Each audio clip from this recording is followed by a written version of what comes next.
ಇವತ್ತಿನ ಈ ಪತ್ರಿಕಾಗೋಷ್ಠಿಯ ಮುಖ್ಯ ಉದ್ದೇಶವೇನಂತ ಹೇಳಿದ್ರೆ, ನಾನು ಸ್ಥಳೀಯ ಸಂಸ್ಥೆಗಳಿಂದ ವಿಧಾನ ಪರಿಷತ್ತಿನ ಶಾಸಕನಾದ ಮೇಲೆ ಎರಡೂ ಜಿಲ್ಲೆಯ ನಮ್ಮ ಪ್ರತಿನಿಧಿಗಳು ನನ್ನ ಹತ್ರ ಒಂದು ಮಾತನ್ನು ಕೇಳ್ತಾ ಇದ್ರು. ಅದರಲ್ಲೂ ಮುಖ್ಯವಾಗಿ ದಕ್ಷಿಣ ಕನ್ನಡ ಜಿಲ್ಲೆಯವರು. ನಮ್ಮ ಉಡುಪಿ ಕಡೆಯಿಂದ ನಮ್ಮ ಇನ್ನೊಬ್ಬ ಶಾಸಕರಾದಂಥ ಕೋಟ ಶ್ರೀನಿವಾಸ್ ಪೂಜಾರಿ ಅವರು ಕಳೆದ ನಾಲ್ಕು ಸಲಗಳಿಂದ ಅಲ್ಲಿ ಅವರು ಪ್ರತಿನಿಧಿಸ್ತಾ ಇದ್ದಾರೆ. ಕಳೆದ 7-8 ವರ್ಷಗಳಿಂದ ಅವರೊಂದು ಹೊಳಪು ಅನ್ನೋ ಒಂದು ಕಾರ್ಯಕ್ರಮವನ್ನು ಮಾಡ್ತಾ ಇದ್ದಾರೆ. ಹೊಳಪು ಅಂತ ಹೇಳಿದ್ರೆ ಜನಪ್ರತಿನಿಧಿಗಳಿಗೆ ಒಂದು ಕ್ರೀಡೋತ್ಸವ, ಅದೇ ರೀತಿ ಸಾಂಸ್ಕೃತಿಕವಾದಂಥ ಕೆಲವು ಚಟುವಟಿಕೆಗಳನ್ನು ಮಾಡ್ತಾಯಿದ್ರು. ಭಾಳ ವಿಜೃಂಭಣೆಯಿಂದ ಕಳೆದ 3 ಸಲ ನಾನು ಸಹ ಹೋಗಿದ್ದೆ. ಭಾಳ ಒಳ್ಳೆಯ ರೀತಿಯಲ್ಲಿ ಅವರು ಅದನ್ನು ಸಂಘಟಿಸ್ಕೊಂಡು ಬಂದಿದ್ದಾರೆ. ಮುಖ್ಯ ಉದ್ದೇಶ ಏನಂತ ಹೇಳಿದ್ರೆ, ಅವ್ರದ್ದು ಸ್ಥಳೀಯ ಸಂಸ್ಥೆಗಳಿಂದ ಚುನಾಯಿತರಾದಂತಹ ಎಲ್ಲ ಜನಪ್ರತಿನಿಧಿಗಳಿಗೆ ಒಂದು ಕ್ರೀಡಾಕೂಟ ಮತ್ತು ಒಂದು ದಿವಸ ಇಡೀ ಆ ಜಿಲ್ಲೆಗೆ ಸಂಬಂಧಪಟ್ಟಂತಹ ಎಲ್ಲ ನೌಕರರು, ಸಿಬ್ಬಂದಿ ವರ್ಗದವ್ರನ್ನ ಭೇಟಿ ಮಾಡುವಂಥ ಒಂದು ಕೆಲಸವನ್ನು ಮಾಡ್ತಾಯಿದ್ರು. ನನಗೆ ಮಂಗಳೂರಿನವರು, ನಮ್ಮ ದಕ್ಷಿಣ ಕನ್ನಡ ಜಿಲ್ಲೆಯವರು ನನ್ನ ಹತ್ರ ಕೇಳ್ತಾಯಿದ್ರು, ಸರ್ ಅದನ್ನು ಅವ್ರು ಮಾಡ್ತಾ ಇದ್ದಾರೆ, ನಮ್ಮ ದಕ್ಷಿಣ ಕನ್ನಡ ಜಿಲ್ಲೆಯಿಂದ ಯಾಕೆ ಮಾಡ್ತಾ ಇಲ್ಲ, ನೀವು ಮಾಡಿ ಅಂತ ಹೇಳ್ತಾಯಿದ್ರು. ಅದೇ ನಮ್ಮ ಉಡುಪಿ ಕಡೆಯವರು ಸಹ ಹೇಳ್ತಾಯಿದ್ರು, ಸೊ ಶ್ರೀನಿವಾಸ್ ಪೂಜಾರಿ ಅವರು ಮಾಡ್ತಾ ಇದ್ದಾರೆ, ತಾವು ಇಂಥ ಒಂದು ಕಾರ್ಯಕ್ರಮನ ಆಯೋಜನೆ ಮಾಡಿ ಅಂತ ನನಗೆ ಹೇಳ್ತಾಯಿದ್ರು. ನಾನು ಪ್ರಥಮ ಬಾರಿಗೆ ಚುನಾವಣೆಯಲ್ಲಿ ಗೆದ್ದ ಕೂಡಲೇ ಆಗಲಿಲ್ಲ. ಆಮೇಲೆ ಕಳೆದ ಸಲ ಚುನಾವಣೆ ಒಂದು ನೀತಿ ನಡೀತಾ ಇರೋದ್ರಿಂದ ಈ ಸಮಯದಲ್ಲಿ ಅದು ಮಾಡಲಿಕ್ಕೆ ಆಗಿರಲಿಲ್ಲ. ನನಗೆ ಸಹ ಒಂದು ಸಲ ಇತ್ತು ಈ ರೀತಿಯ ಒಂದು ಕಾರ್ಯಕ್ರಮನ ವರ್ಷಂಪ್ರತಿಯನ್ನು ಮಾಡಬೇಕು ಅಂಥೇಳಿ. ನಾನು ಅವ್ರು ಯಾವ ಥರ ಒಂದು ಮಾಡ್ತಾ ಇದ್ದಾರೆ ಅನ್ನೋದನ್ನು ಸಂಪೂರ್ಣ ಒಂದು ಅಧ್ಯಯನ ಮಾಡಿದಾಗ ನನಗೆ ಗೊತ್ತಾಯಿತು, ಅವರು ಒಂದು ಸಂಸ್ಥೆಯನ್ನು ಹುಟ್ಟಾಕಿಕೊಂಡು, ಶಿವರಾಮ್ ಕಾರಂತರವರ ಹೆಸರಲ್ಲಿ ಒಂದು ಸಂಸ್ಥೆಯನ್ನು ಹುಟ್ಟಾಕಿ, ಆ ಸಂಸ್ಥೆಯ ಒಂದು ಸಹಯೋಗದೊಂದಿಗೆ ಹಾಗೂ ಸರ್ಕಾರದಿಂದ ಕೆಲವು ಇಲಾಖೆಗಳ ಒಂದು ಅನುದಾನವನ್ನು ಪಡೆದುಕೊಂಡು ಅವರು ಈ ಕಾರ್ಯಕ್ರಮವನ್ನು ಮಾಡ್ಕೊಂಡು ಬರ್ತಾ ಇದ್ದಾರೆ ಅಂತ ಗೊತ್ತಾಯಿತು.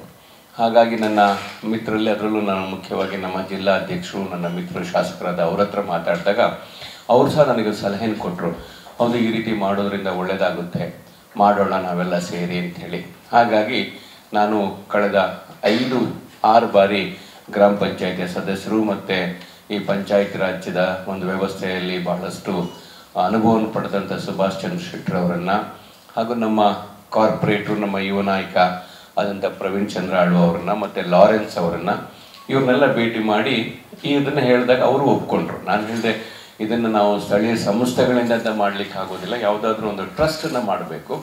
ಮತ್ತು ಆ ಟ್ರಸ್ಟ್ ಬರೇ ನಾವು ಒಂದು ಕ್ರೀಡೋತ್ಸವ ಮತ್ತು ಸಾಂಸ್ಕೃತಿಕ ಚಟುವಟಿಕೆಗಂತ ಏನಲ್ಲ, ಪ್ರತಿಯೊಂದು ಅಂತ ಹೇಳಿದ್ರೆ ಇವತ್ತು ಗ್ರಾಮ ಪಂಚಾಯಿತಿಯ ಚುನಾಯಿತ ಪ್ರತಿನಿಧಿಗಳು ಅಂತ ಹೇಳಿದ್ರೆ ಈ ಪ್ರಜಾಪ್ರಭುತ್ವದಲ್ಲಿ ಅವರೊಂದು ತಳಹದಿ ಅಂತ ಹೇಳಿದ್ರೆ ಒಂದು ಫೌಂಡೇಶನ್ ತಳಹದಿ. ಆದರೆ ಏನಾಗಿದೆ, ಈ ಚುನಾವಣೆಯ ಸಂದರ್ಭದಲ್ಲಿ ಮಾತ್ರ ನಾವು ಅವರನ್ನು ಉಪಯೋಗಿಸ್ಕೊಂಡು ನಂತರ ಅವ್ರು ಯಾರು ಅಂತಲೇ ಗೊತ್ತಾಗೋದಿಲ್ಲ. ಅಂದರೆ ಬೇರು ಥರ ಇವತ್ತು ನಮ್ಮ ಮಾತೃ ಬೇರು ಅಂತ ಹೇಳಿದಾಗ ಇವತ್ತು ಪಂಚಾಯತ್ ರಾಜ್, ನಂತರ ತಾಲೂಕ್ ಪಂಚಾಯಿತಿ, ಜಿಲ್ಲಾ ಪಂಚಾಯಿತಿ, ಅದೇ ರೀತಿ ವಿಧಾನಸಭೆ, ಮತ್ತು ಲೋಕಸಭೆ ಅಂತ ಇರುವಂಥದ್ದು. ಹಾಗಾಗಿ ಅವ್ರನ್ನೆಲ್ಲ ನಾವು ಸಂಘಟನೆಯನ್ನು ಮಾಡೋಣ ಮತ್ತು ಅವರಿಗೆ ತರಬೇತಿಗಳನ್ನು ಕೊಡಬೇಕು. ಇವತ್ತು ಪಂಚಾಯತ್ ರಾಜ್ಯದ ಉದ್ದೇಶ ಏನು, ಯಾಕೋಸ್ಕರ ಪಂಚಾಯತ್ ರಾಜ್ಯ ಮಾಡಿದೆ, ಅದೇ ರೀತಿ ಅವರ ಕರ್ತವ್ಯಗಳೇನು, ಅವರ ಜವಾಬ್ದಾರಿಗಳೇನು, ಇದ್ರ ಬಗ್ಗೆ ಇವತ್ತೇನಾಗಿದೆ, ನಾವು ಚುನಾವಣೆ ಸಂದರ್ಭದಲ್ಲಿ ನಮಗೆ ರಿಸರ್ವೇಷನ್ ಕ್ಯಾಟಗರಿಯಲ್ಲಿ ಎಲ್ಲಿಂದನೋ ಯಾರನ್ನೋ ಬಂದು ಚುನಾವಣೆ ನಿಲ್ಲಿಸ್ತೇವೆ, ಚುನಾವಣೆ ನಿಂತ ಮೇಲೆ ಅವ್ರ್ಯಾರೋ ನಾವ್ಯಾರೋ. ಅದೇ ರೀತಿ ಇವತ್ತು ಗ್ರಾಮ ಪಂಚಾಯಿತಿಗಳಿಗೆ ಭೇಟಿ ಕೊಟ್ಟಂಥ ಸಂದರ್ಭದಲ್ಲಿ ಅದರಲ್ಲೂ ಚುನಾಯಿತ ಪ್ರತಿನಿಧಿಗಳನ್ನು ಪಕ್ಷ ಭೇದ ಮರೆತು ಅವರು ಹೇಳ್ತಾರೆ, ಸರ್ ಪಿ ಡಿ ಅವರು ನಮ್ಮ ಮಾತನ್ನು ಕೇಳೋದಿಲ್ಲ, ಅಥವಾ ಅಧಿಕಾರಿಗಳು ನಮಗೆ ಸ್ಪಂದನೆ ಮಾಡೋದಿಲ್ಲ, ಅಥವಾ ಸರ್ಕಾರದಿಂದ ಬರುವಂಥ ಸುತ್ತೋಲೆಗಳನ್ನು ನಮಗೆ ಕಳಿಸೋದಿಲ್ಲ. ಇದನ್ನೆಲ್ಲ ಅವರು ಹಲವಾರು ಬಾರಿ ನನಗೆ ಪ್ರತಿನಿಧಿಗಳಿಂದ ನನಗೆ ಒಂದು ಮನವಿಯನ್ನು ಬರ್ತಾಯಿತ್ತು. ನಾನು ಕಳೆದ 3-4 ವಿಧಾನ ಪರಿಷತ್ತಲ್ಲಿ ಇದರ ಬಗ್ಗೆ ಧ್ವನಿಯನ್ನು ತೆಗೆದು ಹಲವಾರು ಬದಲಾವಣೆಗಳನ್ನು ನಾನು ತರಲಿಕ್ಕೆ ಪ್ರಯತ್ನ ಪಟ್ಟಿದ್ದೇನೆ. ಅದರಲ್ಲಿ ಕೆಲವರಲ್ಲಿ ಸಹ ಸಕ್ಸಸ್ ಆಗಿದ್ದೀವಿ. ಅದೇ ರೀತಿ ಈ ಸಲ ಪಂಚಾಯತ್ ರಾಜ್ಯದ ಮಂತ್ರಿಗಳನ್ನು ಇದೇ ಮಂಗಳೂರಿಗೆ ನಾನು ಕರೆಸಿ ಅಲ್ಲಿ ಅವರ ಚುನಾಯಿತ ಪ್ರತಿನಿಧಿಗಳಿಗೆ ಒಂದು ಸಂವಾದವನ್ನು ಸಹ ಮಾಡಿಸ್ತೀವಿ. ಇದನ್ನೆಲ್ಲ ಕಂಡು ಈ ರೀತಿಯ ಒಂದು ತರಬೇತಿಯನ್ನು ಸಹ ನಾವು ಕೊಡ್ತಾ ಬರಬೇಕು. ಪ್ರತಿ ತಿಂಗಳು ಒಂದೊಂದು ಜಿಲ್ಲೆ, ಒಂದೊಂದು ವಿಧಾನಸಭಾ ಕ್ಷೇತ್ರದ ತಾಲೂಕುಗಳಲ್ಲಿ ಇದನ್ನು ಮಾಡಬೇಕು. ನನಗೆ ಎರಡೂ ಜಿಲ್ಲೆಗಳಿಂದ ಸೇರಿ ಸುಮಾರು 13 ವಿಧಾನ ಸಭೆಗಳ ಕ್ಷೇತ್ರಗಳು ಬರುತ್ತೆ, ಅಂದರೆ 13 ಅಸೆಂಬ್ಲಿ ಕ್ಷೇತ್ರಗಳು ಬರುತ್ತೆ, ಸುಮಾರು 17-18 ತಾಲೂಕುಗಳು ಬರುತ್ತೆ. ಈ ರೀತಿ ಒಂದು ಕಾರ್ಯಕ್ರಮವನ್ನು ಮಾಡಬೇಕು ಅಂತ ಹೇಳಿ ಇವ್ರ ಮುಖಾಂತರ ಎಲ್ಲ ಗ್ರಾಮ ಸ್ವರಾಜ್ಯ ಅಂತ ಹೇಳಿ ಒಂದು ಟ್ರಸ್ಟನ್ನು ನಾವು ಕಳೆದ ಬಾರಿ ಹುಟ್ಟಾಕಿದ್ವಿ. ಅದರ ಮುಖಾಂತರ ಈಗ ಪ್ರಪ್ರಥಮ ಬಾರಿಗೆ ನಮ್ಮ ದಕ್ಷಿಣ ಕನ್ನಡ ಜಿಲ್ಲೆಯ ಮಂಗಳೂರಿನಲ್ಲಿ ಈ ಒಂದು ಕ್ರೀಡೋತ್ಸವವನ್ನು ಮತ್ತು ಸಾಂಸ್ಕೃತಿಕ ಚಟುವಟಿಕೆಗಳನ್ನು ಒಂದು ದಿವಸದ ಮಟ್ಟಿಗೆ, ಅದು ಆ್ಯಕ್ಚುಲಿ ನಾವು 27ನೇ ತಾರೀಕಿಗೆ ಅಂತ ಘೋಷಣೆ ಮಾಡಿದ್ವಿ. ಆದರೆ ಚುನಾವಣೆ ಪ್ರಕ್ರಿಯೆ ನಡೀತಾ ಇದೆ. ಅದಲ್ಲದೆ ಇನ್ನೊಂದು ಅಂತ ಹೇಳಿದ್ರೆ ನಮ್ಮ ಸರಕಾರಿ ನೌಕರರ ಸಮ್ಮೇಳನ ಸಹ 27ಕ್ಕೆ ಇಟ್ಟಿದ್ವಿ. ಹಾಗಾಗಿ 1 ವಾರಗಳ ಕಾಲ ಅದನ್ನು ಮುಂದೂಡಿ ನಾಳೆ 2ನೇ ತಾರೀಕಿಗೆ ನಮ್ಮ ಸಹ್ಯಾದ್ರಿ ಕಾಲೇಜಿನ ಗ್ರೌಂಡಿನಲ್ಲಿ ಕ್ರೀಡಾಂಗಣದಲ್ಲಿ ಈ ಒಂದು ಕ್ರೀಡಾಕೂಟವನ್ನು ನಾವು ಆಯೋಜನೆಯನ್ನು ಮಾಡ್ತಾ ಇದ್ದೀವಿ. ಈಗ ಒಳ್ಳೆಯ ಒಂದು ರೆಸ್ಪಾನ್ಸ್ ಇದೆ. ಸುಮಾರು ಒಂದು 3,000-4,000 ಸಾವಿರ ಜನರು ಭಾಗವಹಿಸುವಂತಹ ಒಂದು ನಾವೆಲ್ಲ ಅದಕ್ಕೆ ಸಿದ್ಧತೆಯನ್ನು ಸಹ ಮಾಡ್ಕೊಂಡಿದ್ದೀವಿ. ಇವತ್ತು ಅದರ ಒಂದು ಪೋಸ್ಟರನ್ನು ನಾವು ಬಿಡುಗಡೆ ಮಾಡಬೇಕು. ಅಂದರೆ ಏನು ಕ್ರೀಡಾಕೂಟ ಇದೆ, ಏನು ಕ್ರೀಡಾಕೂಟಗಳು ನಡೆಯುತ್ತೆ, ಯಾವ ರೀತಿ ನಡೆಯುತ್ತೆ ಅನ್ನೋದು ಒಂದು ಕ್ರೀಡಾಕೂಟದ ಒಂದು ಪೋಸ್ಟರ್ನ ಇವತ್ತು ರಿಲೀಸ್ ಮಾಡಲಿಕ್ಕೆ ಈ ಒಂದು ಪತ್ರಿಕಾಗೋಷ್ಠಿಯನ್ನು ನಾವು ಕರೆದಿದ್ದೇವೆ. ಹಾಗಾಗಿ ಗ್ರಾಮ ಸ್ವರಾಜ್ಯ ಟ್ರಸ್ಟಿನೊಂದಿಗೆ ನಿಕಟವಾಗಿ ಸಂಪರ್ಕವನ್ನು ಬೆಳೆಸ್ಕೊಂಡು ಸರ್ಕಾರದ ಯೋಜನೆಗಳನ್ನು ಜನರಿಗೆ ತಿಳಿಸೋ ಹಾಗೆ, ಅಲ್ಲದೆ ನಿರಂತರ ಚಟುವಟಿಕೆಗಳನ್ನು ಮಾಡಿಕೊಂಡು ಹೋಗಬೇಕು ಅಂತ ಹೇಳಿ ನಮ್ಮ ಮುಖ್ಯ ಉದ್ದೇಶ ಆಗ್ತಾ ಇರೋದು. ಹಾಗಾಗಿ ಈಗ ನಾವು ಇದನ್ನು ಪೋಸ್ಟರನ್ನು ಅವತ್ತು ಸಹ ನೀವೆಲ್ಲ ಬರಬೇಕು 2ನೇ ತಾರೀಕಿಗೆ.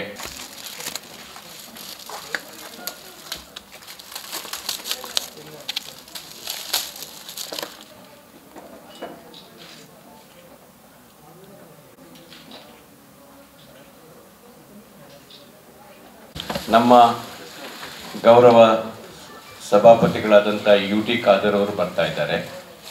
ಅದಲ್ಲದೆ ವಿಧಾನ ಪರಿಷತ್ತಿನ ಸಭಾಪತಿಗಳಾದಂತಹ ಬಸವರಾಜ ಹೊರಟ್ಟಿ ಅವರನ್ನು ಸಹ ನಾವು ಕೇಳಿಕೊಂಡಿದ್ದೇವೆ.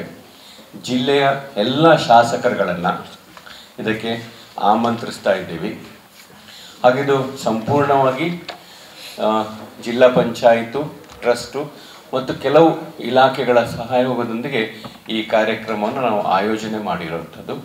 ಬೆಳಗ್ಗೆ 9 ಗಂಟೆಗೆ ನಾವು ಇದನ್ನು ಶುರು ಮಾಡ್ತಾ ಇದ್ದೀವಿ. ಅದರಲ್ಲಿ ಬಹಳ ಮುಖ್ಯವಾಗಿ ಅಂತ ಹೇಳಿದ್ರೆ ಪಥಸಂಚಲನವನ್ನು ಆಕರ್ಷಕವಾಗಿ ಪಥಸಂಚಲನವನ್ನು ಮಾಡಿ ಅವರಿಗೆಲ್ಲ ನಮ್ಮ ಜಿಲ್ಲಾ ಗ್ರಾಮ ಪಂಚಾಯಿತಿ ಅಧ್ಯಕ್ಷರ ಮತ್ತು ಮನವಿಯನ್ನು ಮಾಡ್ಕೊಂಡಿದ್ದೀವಿ.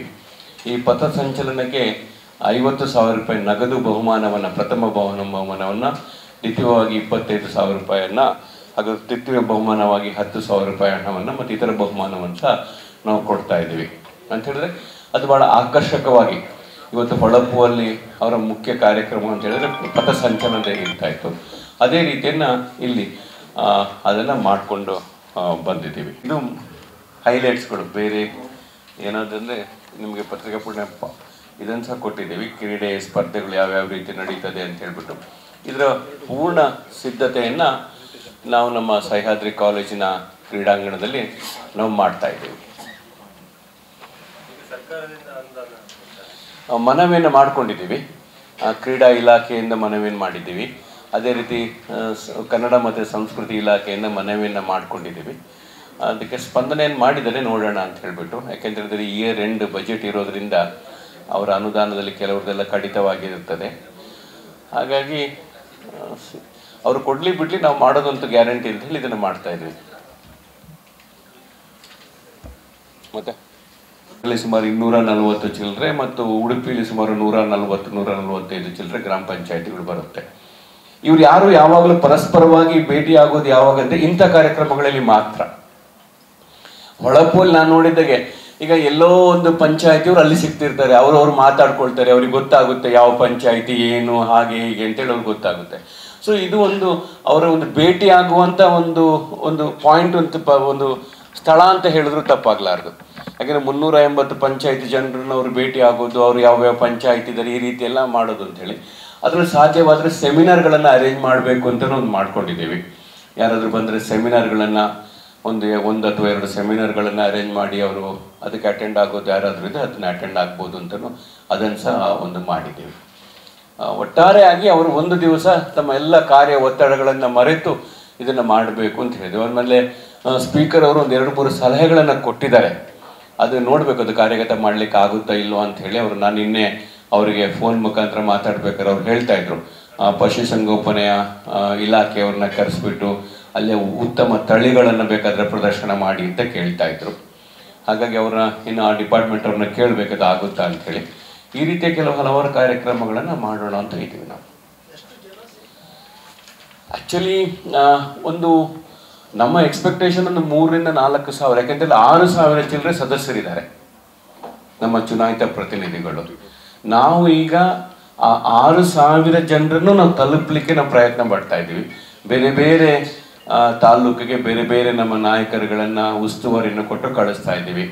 ಅಲ್ಲಿ ಹೆಚ್ಚಿನ PDOಗಳಿಗೆ ನಾನೇ ವೈಯಕ್ತಿಕವಾಗಿ, ಯಾಕೆಂದರೆ 300-350 ಜನ PDOಗಳು ಇರೋದ್ರಿಂದ ಮತ್ತು ಅಧ್ಯಕ್ಷಗಳು ಇರೋದ್ರಿಂದ ಅವರಿಗೆ ಫೋನ್ ಮೂಲಕ ನಾನೇ ಅವರನ್ನು ಭೇಟಿ ಫೋನ್ ಮುಖಾಂತರ ಅವ್ರನ್ನ ಇದು ಮಾಡಲಿಕ್ಕೆ ನಾನು ಪ್ರಯತ್ನ ಪಡ್ತಾ ಇದ್ದೀನಿ, ಸಂಪರ್ಕಿಸಲು ನಾನು ಪ್ರಯತ್ನ ಪಡ್ತಾ ಇದ್ದೀನಿ.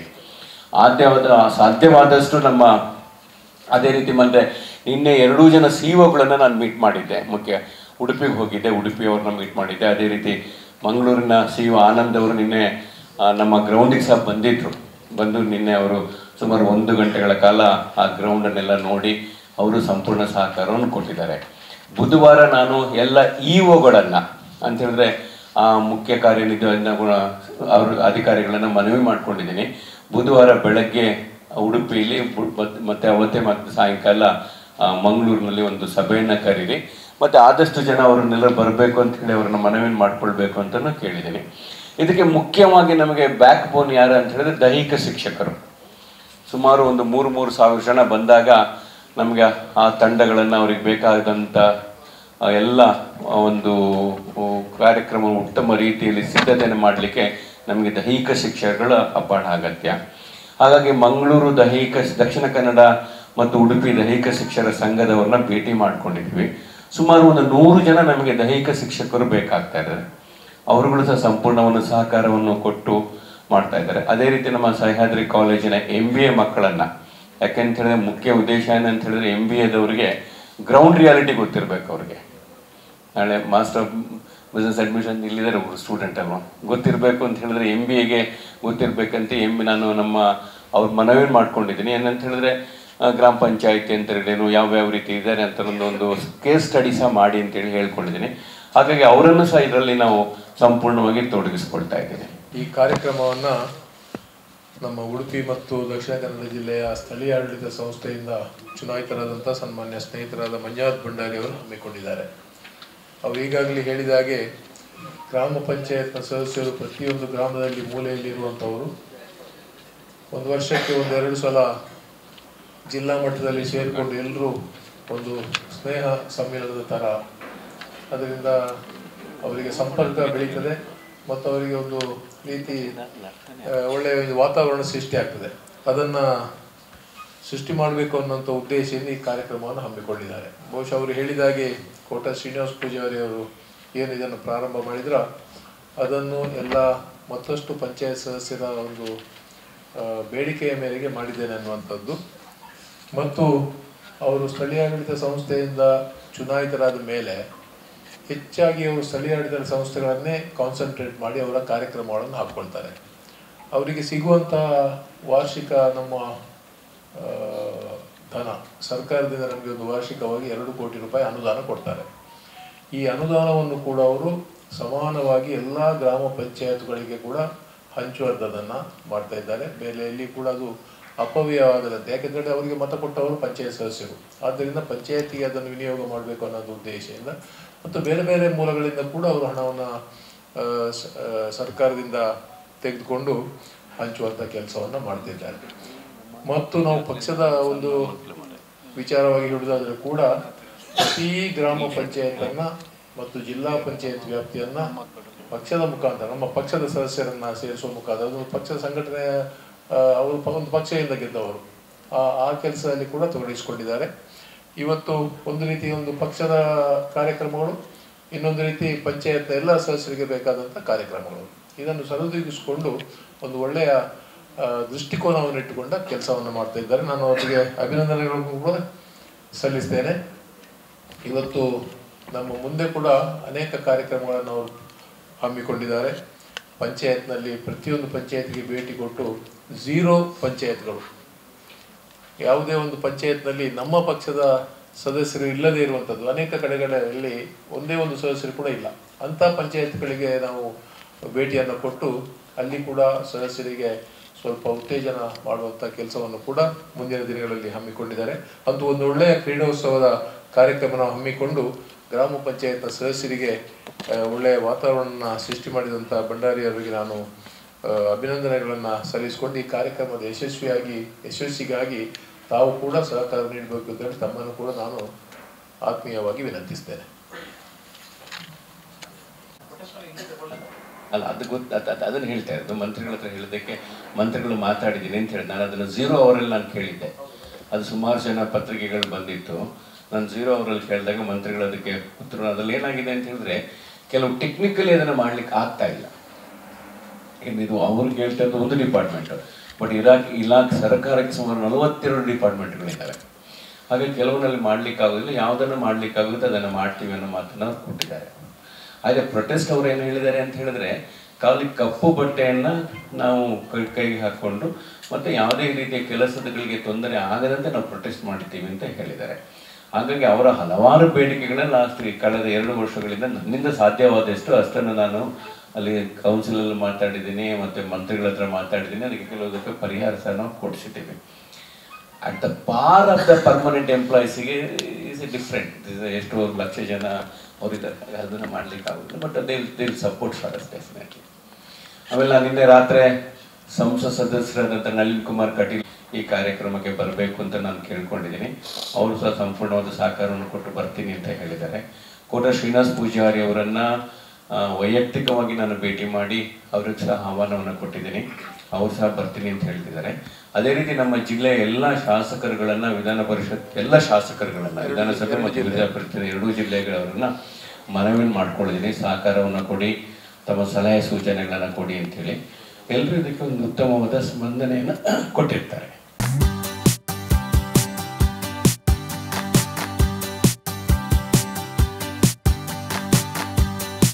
ಜೀವನದ ಶುಭ ಕ್ಷಣಗಳನ್ನು ಅವಿಸ್ಮರಣೀಯಗೊಳಿಸಿ. ಮದುವೆ, ನಿಶ್ಚಿತಾರ್ಥ, ಸೀಮಂತದಂತಹ ಶುಭ ಕಾರ್ಯಗಳಿಗೆ ನಗರದ ಹೃದಯ ಭಾಗದಲ್ಲಿರುವ 750ರಿಂದ 1000 ಜನರ ಕಾರ್ಯಕ್ರಮ ಮಾಡಲು ಯೋಗ್ಯವಾದ ಎಸಿ, ನಾನ್ ಎಸಿ, ಬ್ಯಾಂಕ್ವೆಟ್ ಹಾಲ್ ಮತ್ತು ಡೈನಿಂಗ್ ಹಾಲ್, ವಿಶಾಲವಾದ ವಾಹನ ಪಾರ್ಕಿಂಗ್, ಪ್ರತ್ಯೇಕ ಡ್ರೆಸ್ಸಿಂಗ್ ರೂಮ್ ಸೌಲಭ್ಯದೊಂದಿಗೆ ಅರುಣ ಕಲಾ ಮಂದಿರ, ಮುಖ್ಯ ರಸ್ತೆ, ಪುತ್ತೂರು. 8310 91376 9448120 315.